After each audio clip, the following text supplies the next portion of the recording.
C'est ma sacoche là. Bon, c'est la... Attends avant de démarrer, je te dis ok. Hop là, pardon. Messieurs, les élus, mesdames et messieurs les présidents d'associations et représentants Ça démarre. Oui, ça démarre. du système solaire à Marseille. Merci de votre présence. Merci au directeur de cet hôtel qui nous a permis de tenir cette réunion. Beaucoup d'obstacles, je vous explique par la suite. Voilà, donc nous sommes réunis ici pour l'inauguration officielle de la représentation de la République de Donetsk en France. Alors, notre adresse, ce n'est pas le nouveau hôtel du Prado, nous sommes domiciliés au 180 avenue du Prado, mais suite aux contraintes sécuritaires, on ne pouvait pas accueillir beaucoup de monde, donc nous avons décidé de tenir une réunion dans les salons de cet hôtel, qui est à proximité. Alors, en ma qualité donc du président du centre de représentation de la République, donc je vous renouvelle mes vœux et je suis très heureux de vous accueillir. Avant de remercier les personnes présentes, j'ai un certain nombre de messages d'élus et de personnalités à vous adresser. Beaucoup d'élus qui nous ont écrit. C'est vrai que leur agenda est très chargé, donc ils n'ont pas pu se joindre à nous. Le maire de Marignane, Éric Odissès, nous a adressé un message d'amitié et de soutien, et donc je vous le retransmets.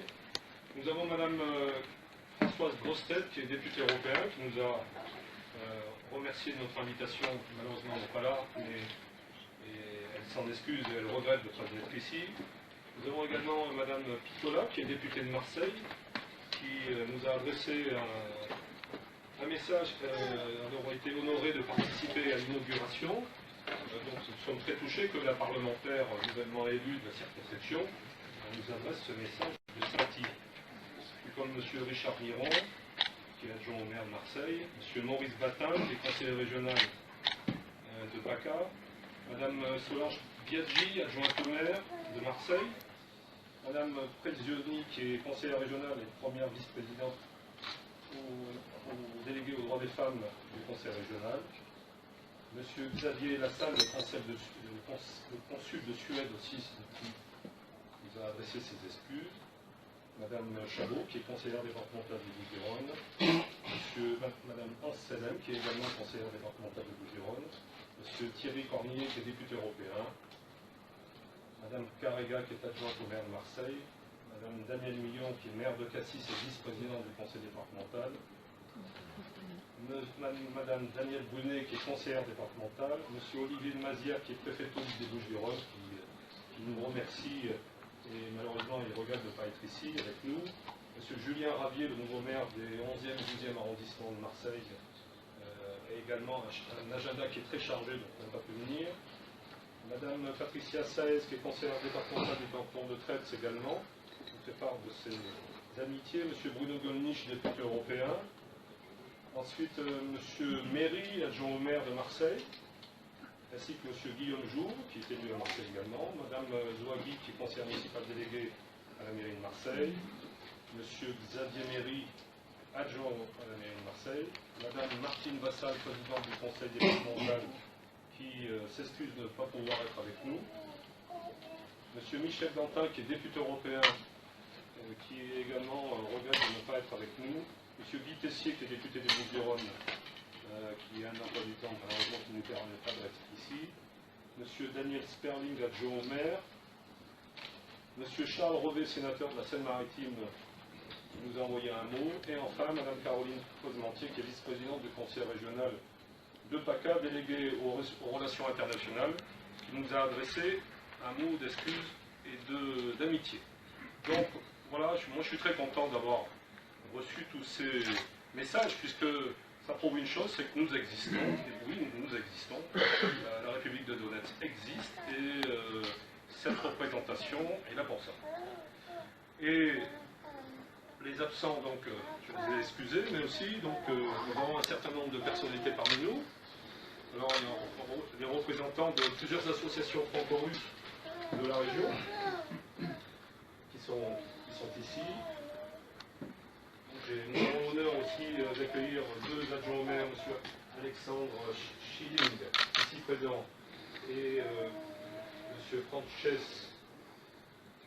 Franceschetti. Voilà. Donc nous avons les deux adjoints au maire du secteur qui représentent donc la mairie de Marseille, et nous remercions énormément pour leur présence, parce que c'est important que les élus de la République soient avec nous. Nous avons également la présidente de l'association L'Alliance franco-russe de Marseille, et nous avons un certain nombre de responsables d'associations qui sont venus parfois de très loin. Et je remercie également les médias qui sont fort nombreux, et là aussi c'est une preuve de l'intérêt qu'on suscite. Voilà, donc après le remerciement, alors nous avons une équipe autour de nous. Bien sûr, vous verrez, je passerai la parole tout à l'heure à Jacques Westermann, qui est citoyen d'honneur de Donetsk, qui nous dira un petit mot. Notre ami Xavier Moreau, qui est ici, vous voyez, qui arrive en ligne directe de Moscou, qui est un écrivain réputé, un analyste géopolitique, qui prendra la parole. Et bien sûr, les jeunes Christophe Misoli qui est avec moi, et les trois élus qui m'accompagnaient, les deux élus qui m'accompagnaient en juin, Christiane Pujol, conseillère départementale, et Christian Borelli, conseiller des Républicains de Vitrolles, qui m'ont accompagné en juin dernier à Donetsk et à Moscou, et qui donc participent également à la création de cette représentation.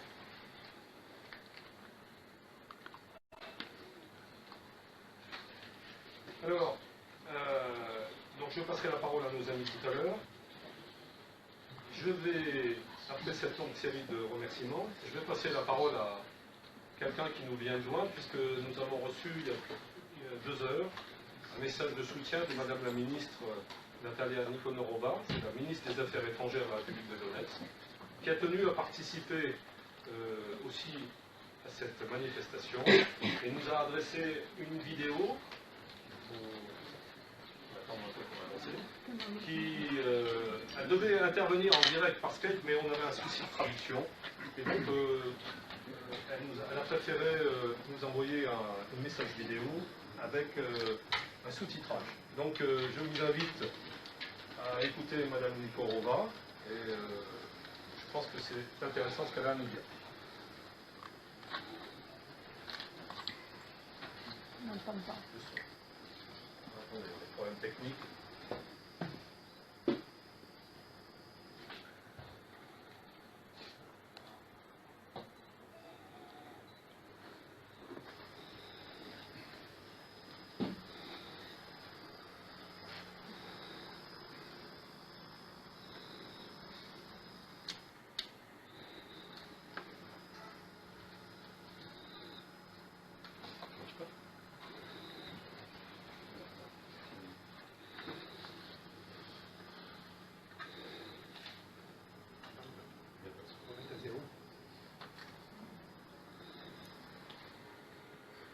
C'est dommage parce qu'elle a un charmant de bois.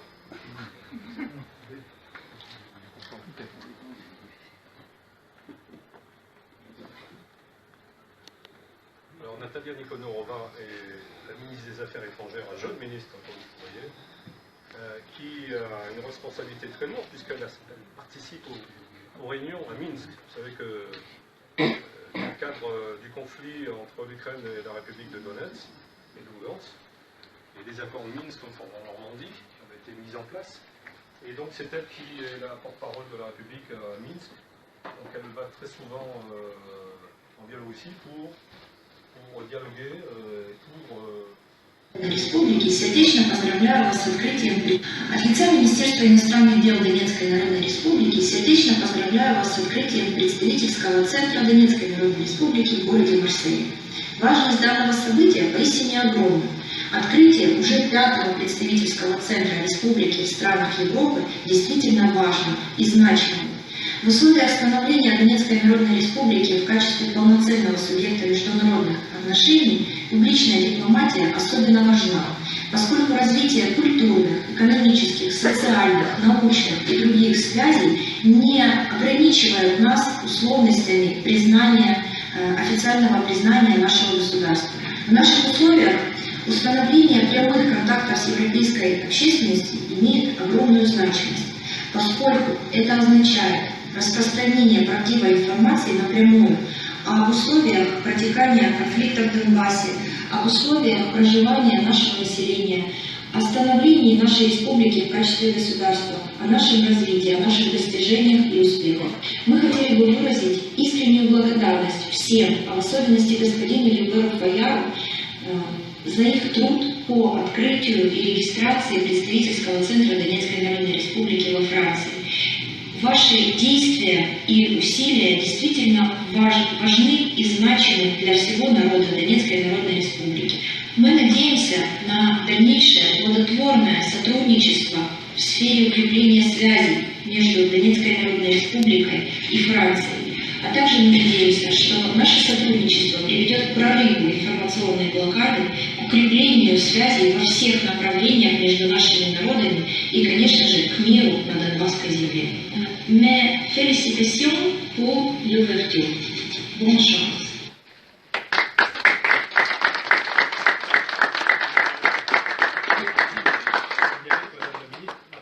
Est en cours d'apprentissage de français.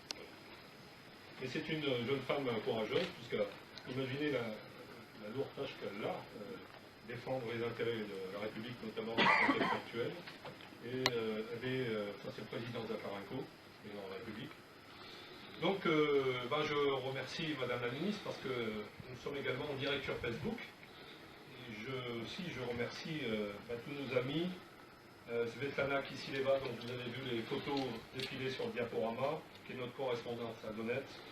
Je salue Elena, elle est membre de l'Institut franco-russe de Donetsk, et nos amis journalistes aussi combattants, Erwan, Philippe et Sébastien. Donc amitié à eux, puisque nous pensons souvent à eux, et beaucoup de Français seront toujours à leur côté. J'ai oublié de citer aussi les choses importantes, les représentants de deux associations humanitaires.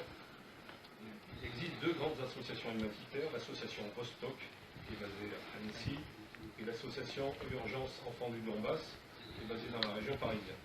Donc elles sont représentées ici.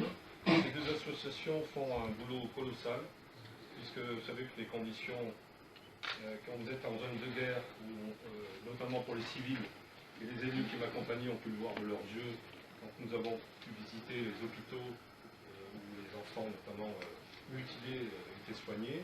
Donc ces deux associations apportent beaucoup d'aide à la population civile du Donbass. Et j'invite toutes celles et tous ceux qui souhaiteraient les aider de le faire. Et elles peuvent trouver leurs coordonnées sur notre page Facebook, Centre de représentation de la République. Nous aurons bientôt un site internet qui est en cours de réalisation, mais vous pouvez déjà trouver toutes les adresses sur notre site internet. Voilà, cette présentation rapide. Avant de rentrer un peu plus dans le détail, une cérémonie passe toujours en France par le traditionnel coupure du ruban tricolore. Donc j'invite les élus présents à se rapprocher de moi. Et nous allons donc couper le ruban symbolique. Alors, ce n'est pas une porte que nous inaugurons, mais aujourd'hui nous inaugurons une fenêtre sur, Xavier, tu peux venir, sur la France pour le Donbass. Donc, Jacques, et aussi, monsieur l'élu, parce que je sais que les élus ont l'habitude. Attendez, parce que là il faut attendre. Vous shootez une fois, hein, après c'est fini. Laissez passer les Jacques juste avant. Viens, Si, vas-y Jacques. C'est parti de la maison. Bon, monsieur l'élu, donc nous déclarons officiellement ouvert le centre de représentation de la République de Donetsk.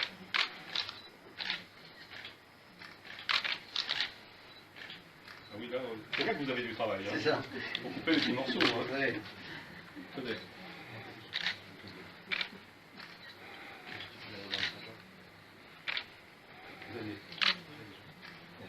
Bon, un pour moi. Et un pour vous.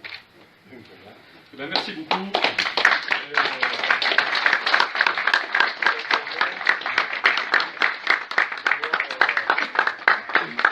Dans la continuité de la tradition républicaine, couper le ruban tricolore. Voilà, je vous remercie de reprendre place.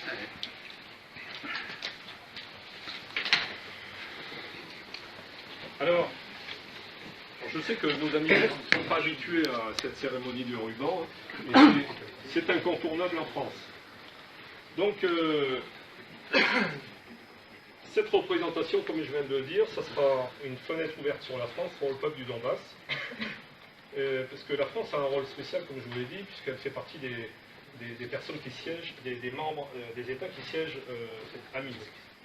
Donc notre mission sera, bien sûr, d'abord d'informer en France, et excusez-moi, messieurs les médias, des fois de réinformer, puisque je trouve quand même le fait médiatique de la situation actuelle ne correspond pas du tout à la réalité. En tout état de cause, c'est pas ce que j'ai vu moi sur le terrain. Et malheureusement, tous ces civils qui sont régulièrement bombardés, on n'en parle pas beaucoup sur les médias, je le regrette. Et il faut vous rappeler que ce conflit quand même a fait 10 000 morts depuis 2014, donc ça fait quand même beaucoup. Notre mission également sera de construire des liens culturels entre la France et le Donetsk. Nous avons des projets d'échange entre des étudiants français et des étudiants de l'Institut franco-russe de Donetsk. Nous avons, voilà, c'est une babouchka qui s'appelle Louda. Nous avons visité avec les élus sa maison qui était bombardée. Et cette vieille dame de 70 ans vit dans des conditions incroyables. Elle a eu le tort que sa maison est dans un axe de tir de l'artillerie ukrainienne et est fréquemment bombardée. Donc nous sommes allés la voir pour lui apporter un peu de soutien moral et aussi matériel. Et nous retournerons la voir. Et c'est aussi d'ailleurs un peu pour cette babouchka et pour beaucoup d'autres babouchkas et civils que nous sommes là. Et c'est ce qui nous a déterminés aussi à nous engager à aider un peuple qui existe. Même si la France n'a pas encore reconnu cette République, on ne peut pas rayer d'un trait de plume ou d'une trace de gomme un peuple. Moi je dirais, moi je suis très gaulliste et je pense qu'il faut respecter les peuples en Europe et les civils ne doivent pas faire les frais de certains politiciens. Ensuite, comme je vous l'ai dit, nous allons ouvrir un site internet. Nous allons également organiser des expositions et des conférences, notamment avec notre ami Xavier Moreau, qui est un spécialiste de la Russie et de l'Ukraine. D'ailleurs, il a publié un ouvrage remarquable qui s'appelle L'Ukraine, que je vous invite à consulter, à acheter, à lire. Et il va vous en dire un mot là tout de suite. Mais il viendra nous faire des conférences à Marseille sur la situation, parce que il est très à même. Et d'ailleurs, il a un site internet qui s'appelle stratpol.com, voilà, stratpol.com, que je vous invite à consulter, qui est un site, en guillemets, sur la géopolitique, bien que la géopolitique c'est un terme un peu pompeux, mais qui résume, pour ceux qui sont curieux de ce qui se passe à l'Est, c'est toujours très intéressant, et d'avoir une analyse de quelqu'un qui vit à Moscou, puisqu'il habite à Moscou depuis 15 ans, donc lui appréhende la situation au premier chef. Pas comme beaucoup, malheureusement, de gens qui font beaucoup de russophobie actuellement, parce qu'il y a une vague, il y a une mode de russophobie ou de bashing anti-Poutine, qui n'ont jamais mis les pieds en Russie ni dans le Donbass, mais qui pensent tout savoir. Alors, je vais faire une petite intervention. Je souhaiterais que vous puissiez organiser une petite conférence, de telle manière à ce que j'explique un petit peu aux gens ce qui s'est véritablement passé pendant Maïdan, puisque j'ai vécu en Ukraine pendant 2 ans. Et il se trouve que j'habitais à 50 mètres de Maïdan. J'ai pu constater la petite mascarade américaine.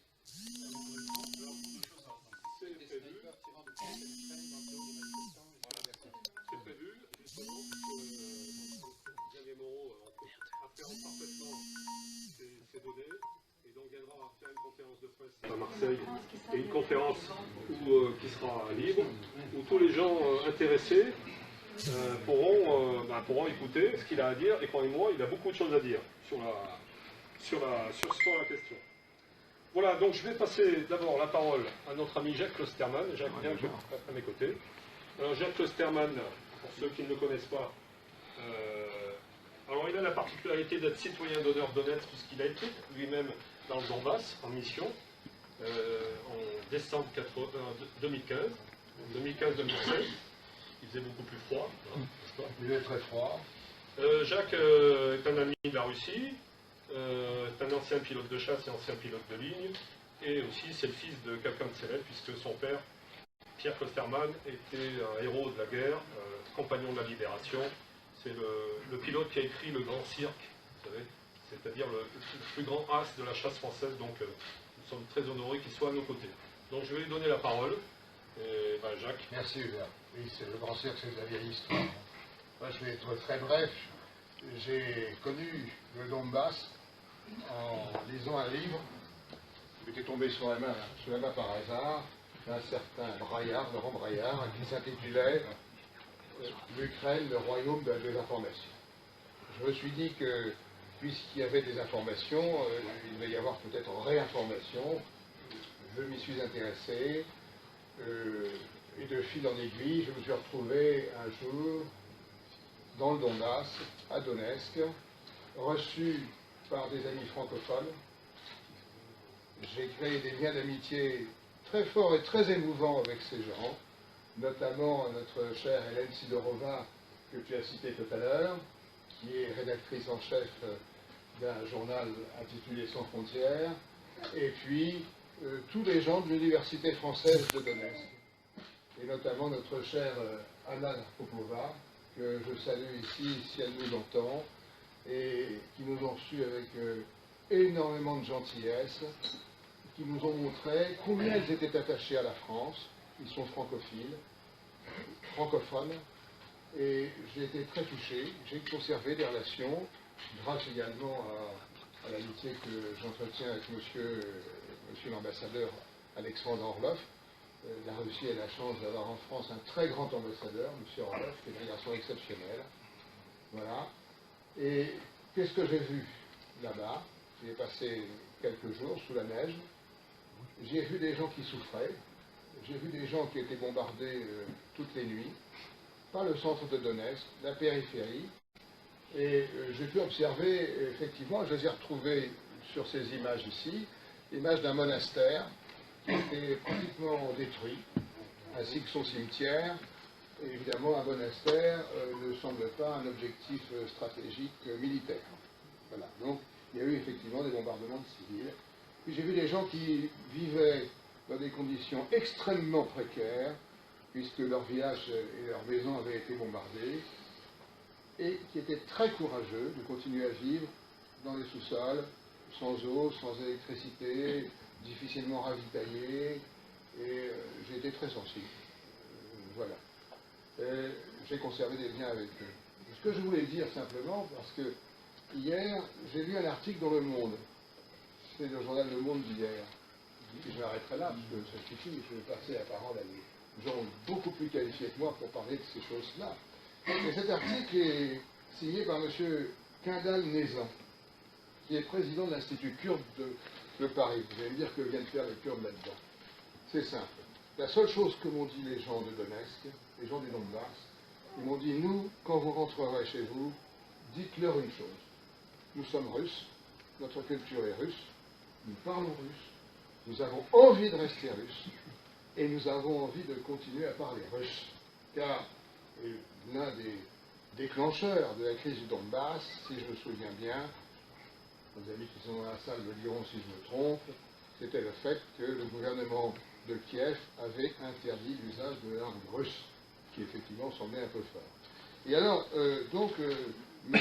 Kendall Nezan, il fait un article hier dans Le Monde, il dit « Les Kurdes doivent prendre leur destin en main ». C'est intéressant. Comme nos amis du Donbass, qui ont pris leur destin en main.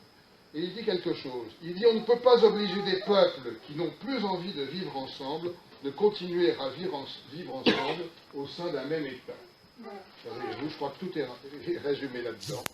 Je vous remercie. Je passe la parole à Xavier.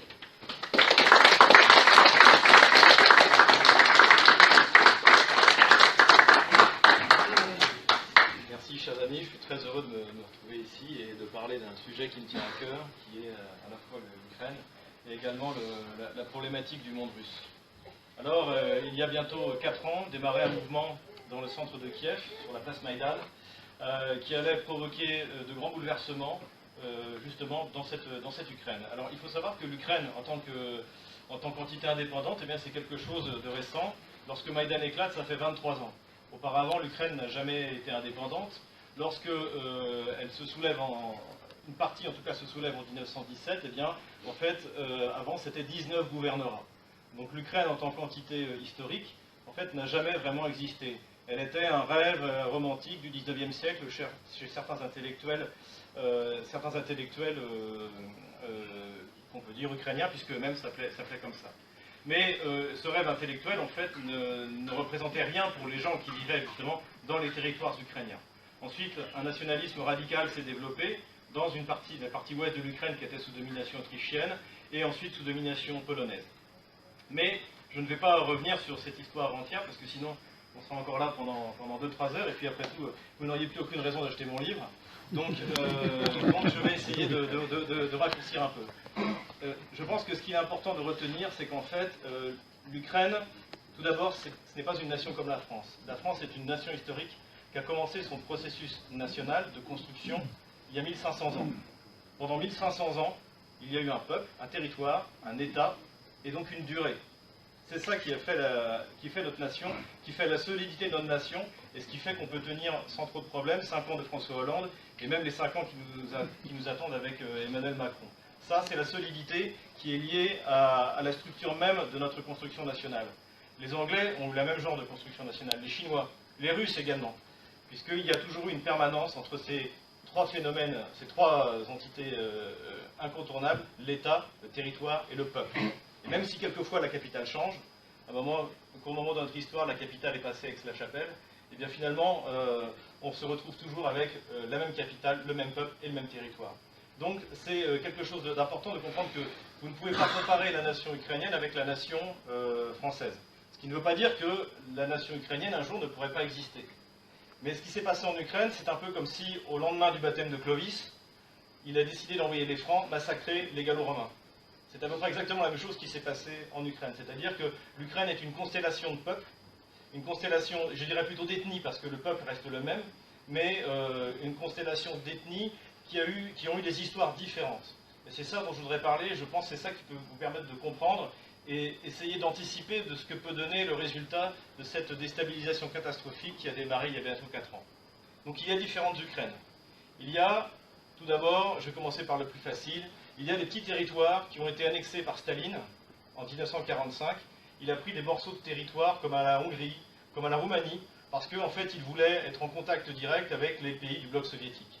Donc il a séparé des zones ethniquement du point de vue de la population hongroise par exemple, et il les a agglomérés à cette structure politique donc, qui s'appelle la République socialiste fédérative d'Ukraine et qui a été créée par les bolcheviks en 1922.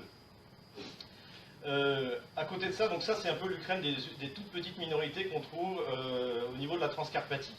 Si vous allez plus à l'ouest, vous avez la partie qui est une partie assez spécifique en Ukraine, c'est en gros la Galicie, Galicie-Volhynie.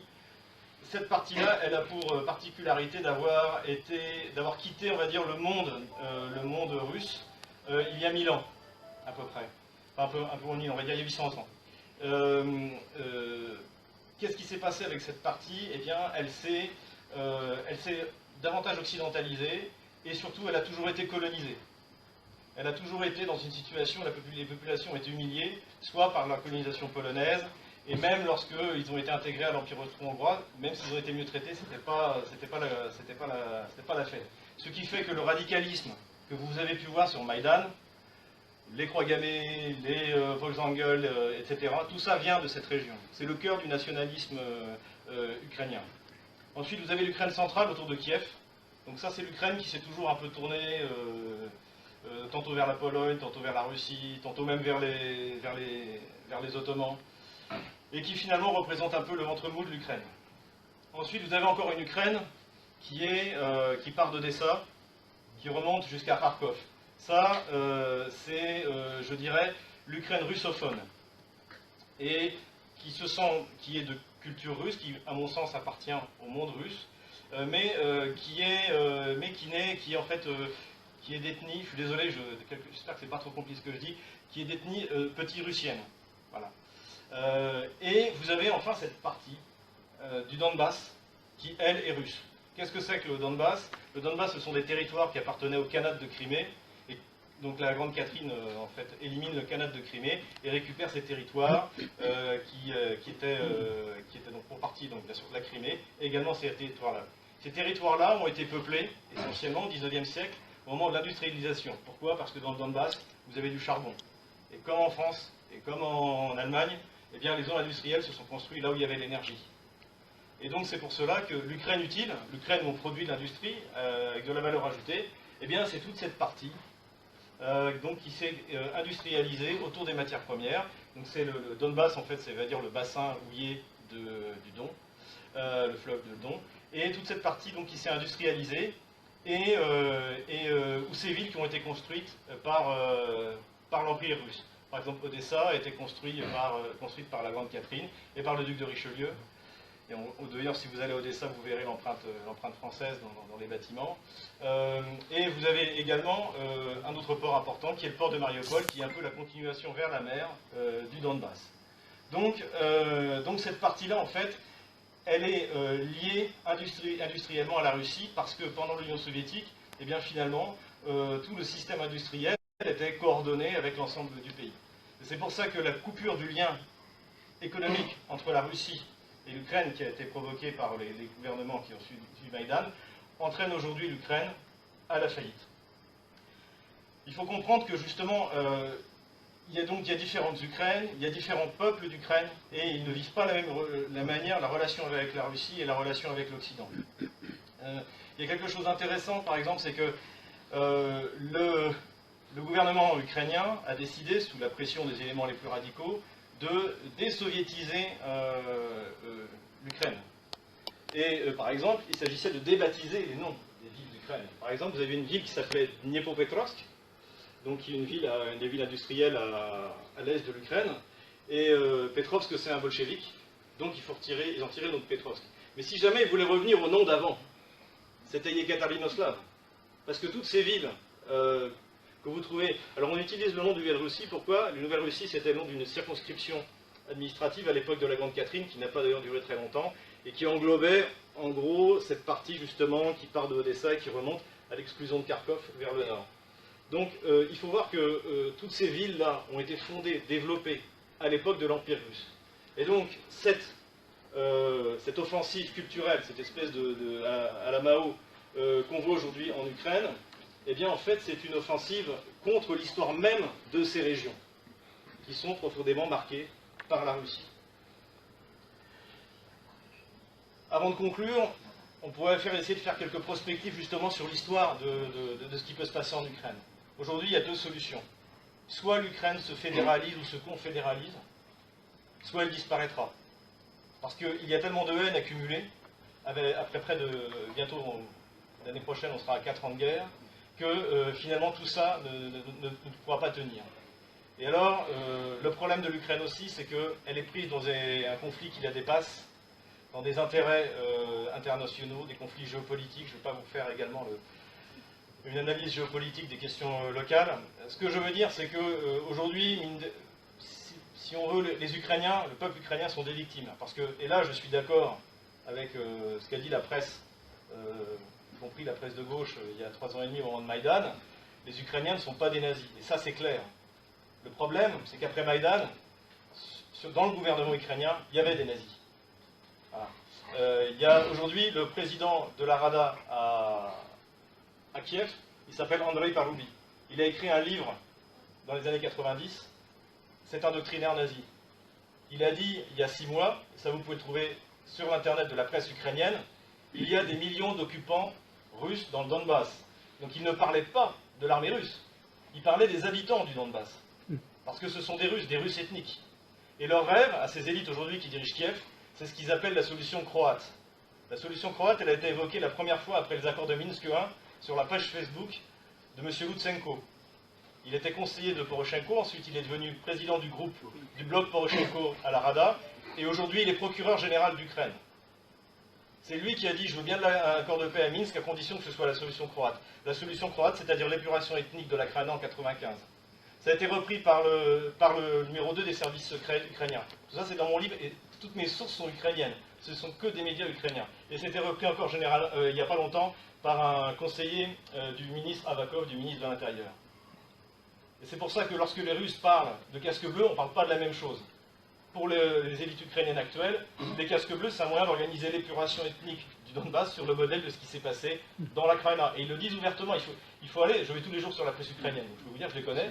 Et donc c'est pour ça que quand Andrei Paroubi, président de la Rada, président du Parlement ukrainien, dit qu'il y a des millions d'occupants russes dans le Donbass, je le cite, vous pouvez trouver ça sur Internet sans aucun problème, il parle de ça, il parle d'organiser une épuration ethnique. Donc voilà. Mais je pense que ces gens-là, en fait, sont arrivés au pouvoir sur un coup d'État. Ils ont été maintenus par la complicité des Occidentaux, mais ça ne représente pas l'Ukraine. Et je pense que l'Ukraine, j'espère, pourra dépasser cette horrible guerre civile. Et je pense que le Donbass, parce que le Donbass, si vous voulez, il n'y avait pas de dignité à Maïdan, en revanche, il y a de la dignité dans le Donbass. Il y a de la dignité à Spartak. Quand vous êtes à Donetsk, c'est quand même assez impressionnant. La ville est propre. C'est plus propre que Paris, parce que j'étais vraiment... ça n'a pas de mal, mais Paris est vraiment une porcherie si on compare à Donetsk. Mais pourtant, vous faites 6 km vers l'ouest, vers le front, vers l'aéroport, et là, vous avez des gens qui vivent dans les caves. C'est ce que souhaitait le président Poroshenko, qui avait dit nous, nos enfants iront à l'école, etc., et vous, vos enfants vivront dans les caves. Donc finalement, ça a marché, et moi j'étais avec Nicolas Mirkovic, justement, dans son association humanitaire, et on a vu ces gens-là qui vivaient, et qui malgré tout, eux, ont conservé leur dignité, parce qu'ils vivent dans des caves, et leurs enfants continuent à aller à l'école, quitte à se taper une demi-heure de marche tous les matins, parce qu'il n'y a pas rien qui fonctionne. Donc, le Donbass a conservé l'honneur de l'Ukraine, si tant est qu'il en reste un peu. Et donc, quoi qu'il arrive, le Donbass aura un rôle à jouer dans la reconstruction de l'Ukraine, si elle peut avoir lieu, si les élites ukrainiennes comprennent qu'il est temps d'arrêter. Et enfin, pour conclusion, ce que je voudrais dire, c'est que finalement, ce que veulent les Russes du Donbass, c'est exactement ce que nous, on veut de nous. On veut conserver notre héritage, notre civilisation.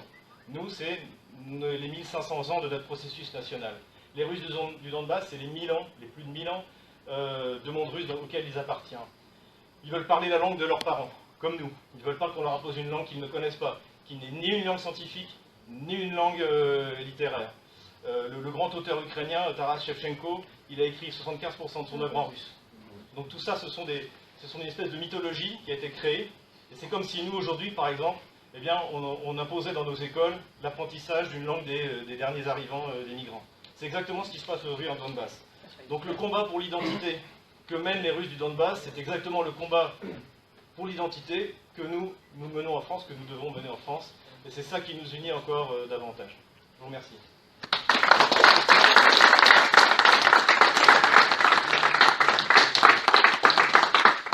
Voilà, avec, vous voyez la dimension de Xavier Moreau, qui connaît très bien l'histoire de toute cette région. Et d'ailleurs, c'est pour cette raison qu'il viendra à Marseille animer une conférence. Vous aurez tout le plaisir de l'entendre beaucoup plus longtemps qu'aujourd'hui et de pouvoir vous faire dédicacer son dernier ouvrage. Déjà, vous pourrez aller consulter son site, cradpol.com. Voilà, deuxième fois la pub. Mais où il diffuse un certain nombre de vidéos sur des sujets. Si vous êtes passionné comme moi et comme nous d'histoire, d'actualité, vous pourrez aller notamment sur tout ce qui se passe par rapport à la Russie et avec les événements, les derniers événements, tout récents. À ce sujet, moi je tenais aussi personnellement et au nom de beaucoup de gens que je connais à apporter notre soutien à la Russie et au président Poutine, et je n'ai pas peur de le dire, parce qu'actuellement en Syrie, il y a une guerre qui se termine. Cette guerre était contre Daesh. Daesh, c'est ceux qui ont commandité tous les attentats en France et en Europe. Et malheureusement, ce n'étaient pas les 3 Rafales français et les 4 F-15 américains qui avaient fait le boulot. Et il faut être pragmatique. Et la Russie a fait un sacré boulot, puisqu'ils sont en train d'éradiquer les terroristes de Daesh. Et je pense que la France devrait être plus reconnaissante qu'elle l'est actuellement, et de reconnaître la chose. Au lieu de faire un bashing constamment anti-Poutine, anti-russe. Là, je cite encore Général de Gaulle. Général de Gaulle, parler de l'Europe, de l'Atlantique à l'Oural. Moi, je pense comme lui. On a le droit d'avoir des amis à l'Ouest, mais on a le droit aussi, je dirais même le devoir d'avoir des amis à l'Est. Voilà.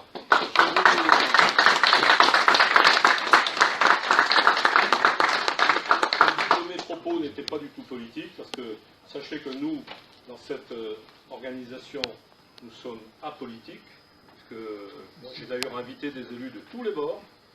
Je ne fais pas le tri de telle ou telle catégorie. Tous les gens de bonne volonté qui viennent de partout sont les bienvenus. Et les gens se parlent, parce que la politique c'est une chose, là c'est différent, c'est beaucoup plus important. C'est le sort du peuple du Donbass et ça nous importe au plus haut niveau. Voilà, je vous remercie. Je voudrais apporter une petite précision à propos de M. Andrei Parubin, parce que c'est lui qui a organisé le massacre de Maïdan. Il a envoyé ses snipers au 8e étage de l'hôtel Ukraine, qui était juste en face de chez moi. C'est lui qui a organisé le massacre d'Odessa. Et il a fait assassiner le procureur de la région d'Odessa en le faisant jeter par la fenêtre de son appartement du 8e étage. Il se trouve que j'étais en relation avec l'avocat qui s'occupait de la prosécution et que ce monsieur a abandonné la prosécution parce qu'on l'a menacé de mort. Voilà. Oui, et on pourrait parler aussi utilement de l'assassinat du gouverneur du Donbass en 1996, M. Tcherban, qui a été assassiné par un consortium de mafieux dont Igor Kolomoïski, Sergei Karuta et le groupe dans lequel Mme Timoshenko est impliquée. Et il faut savoir que la procédure qui devait condamner ces gens-là aboutissait en 2004 et elle a été interrompue par la Révolution orange. Et il faut savoir également que le président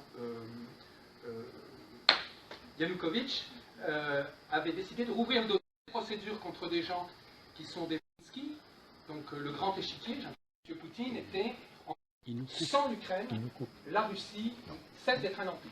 Donc on voit bien, et on en parle par la mer Noire, et il faut voir les bases américaines qui sont situées tout au long, et les déploiements de missiles.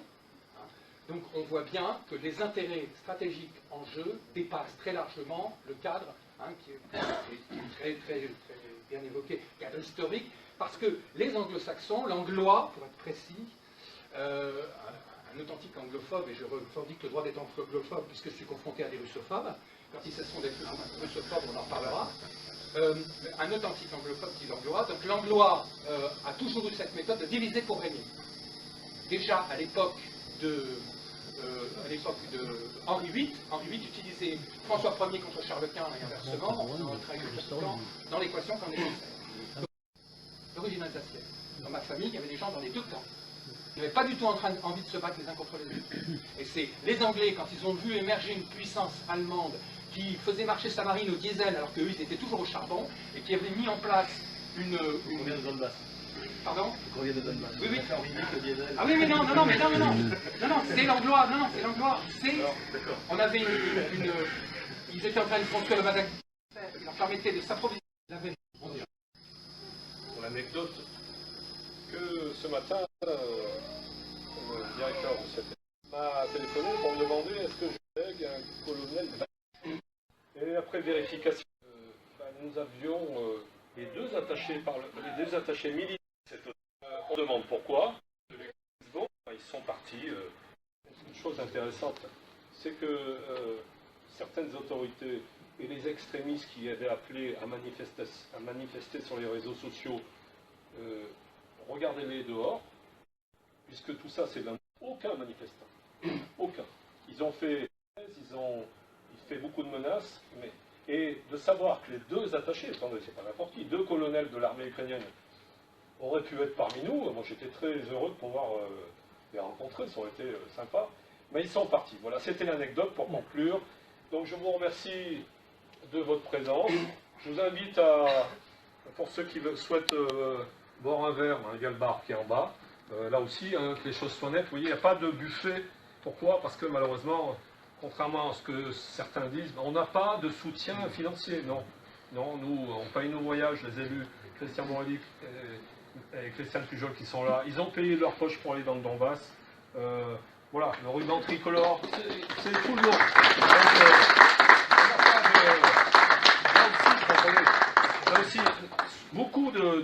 d'opposants ne comprennent pas qu'on puisse faire ça bénévolement. Ben oui, on fait ça bénévolement. Moi, je ne suis pas payé grassement par la Russie. Je ne vous cache pas que j'aimerais bien qu'ils nous en donnent un peu d'argent. Xavier est pareil. Tout le monde. Pour que les choses soient claires, on le fait par conviction, on le fait pour aider nos amis là-bas, parce qu'ils le méritent, et on le fait pour la bonne cause. Et je pense qu'on ne peut pas nous reprocher quoi que ce soit, d'où qu'elle vienne. Voilà. Merci beaucoup. Merci aux élus d'avoir été présents. Et oui. Moi, je voudrais souligner quand même le travail extraordinaire que fait Christelle Néant dans ses rapports sur le Donbass. Elle fait une chronique toutes les semaines et c'est vraiment pour un historien. Enfin, oui, il y a vous avez beaucoup de contacts. Il y a Erwan Castel, voilà. Il y a Svetlana Kiseleva, dont vous voyez des photos qui défilent ici, qui sont également, et il y a également Elena Sigorova. От лица Министерства иностранных дел Донецкой Народной Республики сердечно поздравляю вас с открытием представительского центра Донецкой Народной Республики в городе Марселе. Важность данного события поистине огромна. Открытие уже 5-го представительского центра республики в странах Европы действительно важно и значимо. В условиях становления Донецкой Народной Республики в качестве полноценного субъекта международных отношений публичная дипломатия особенно важна, поскольку развитие культурных, экономических, социальных, научных и других связей не ограничивает нас условностями официального признания нашего государства. В наших условиях установление прямых контактов с европейской общественностью имеет огромную значимость, поскольку это означает распространение правдивой информации напрямую об условиях протекания конфликта в Донбассе, об условиях проживания нашего населения, о становлении нашей республики в качестве государства, о нашем развитии, о наших достижениях и успехах. Мы хотели бы выразить искреннюю благодарность всем, а в особенности господину Юмберу Фаяру, за их труд по открытию и регистрации представительского центра Донецкой Народной Республики во Франции. Ваши действия и усилия действительно важны и значимы для всего народа Донецкой Народной Республики. Мы надеемся на дальнейшее плодотворное сотрудничество в сфере укрепления связей между Донецкой Народной Республикой и Францией. А также мы надеемся, что наше сотрудничество приведет к прорыву информационной блокады, к укреплению связей во всех направлениях между нашими народами и, конечно же, к миру на Донбасской земле. Mes félicitations pour l'ouverture. Bonne chance.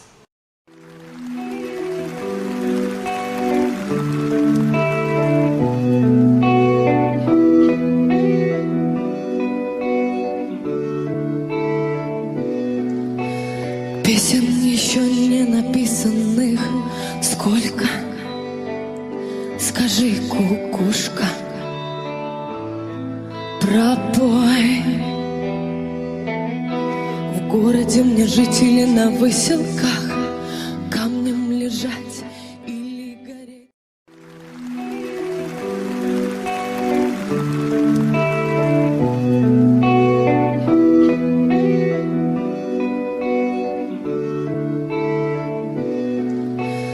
Песен еще не написанных сколько? Скажи, кукушка, пропой. В городе мне жить или на выселках,